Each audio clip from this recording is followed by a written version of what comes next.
Hey, teachers. Matthew Hooper, I'm the author that's sharing with you right now, obviously, because I'm in the picture here.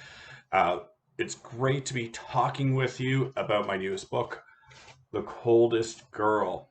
Uh, I'm really hoping this is a book that helps engage your classroom. Already, the kids that have read this love it and want it read again and again. Uh, it's a story, honestly, it's actually about my daughter. The book talks about a girl. It says right on the opening page, on the coldest day of the year, in the coldest place in the world, a little girl was born. You might debate that the place may not have been the coldest place in the world, but she was definitely born on the coldest day of the year in Canada.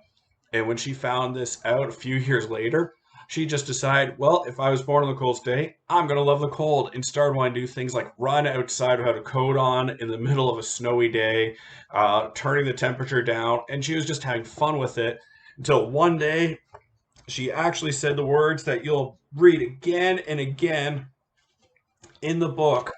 She would say this poem, I am Mira Wren. I was born on the coldest day of the year in the coldest place in the world. My veins are filled with ice, and I do not get cold. And I was like, man, that's a story right there. So I added a little hook to it, though, of, but whatever you do, do not put me in the sun. And if you get the book, your kids are going to read adventure after adventure. She has every page, just having fun with stuff like this. That's a ice bath going on there. And kids will giggle at every page. Just like show some more of the artwork. Everybody, for some reason, loves the mom getting sick page. And I know another big favorite here is when she runs into the penguins. These are all adventures she has. Uh, this book is available on Amazon. There's a few other distributors that Amazon points out if you want to do bulk orders. It's a great little story for kids. It took me 2 years to get this to print. Uh, I hope your classroom loves it. I love being a writer. I've been doing this for years. I love it even more now, telling stories to kids. Any kids in this class, man, don't let anybody tell you those little stories mean nothing. That's where I started. I was inspired by one of my favorite authors, Robert Munch.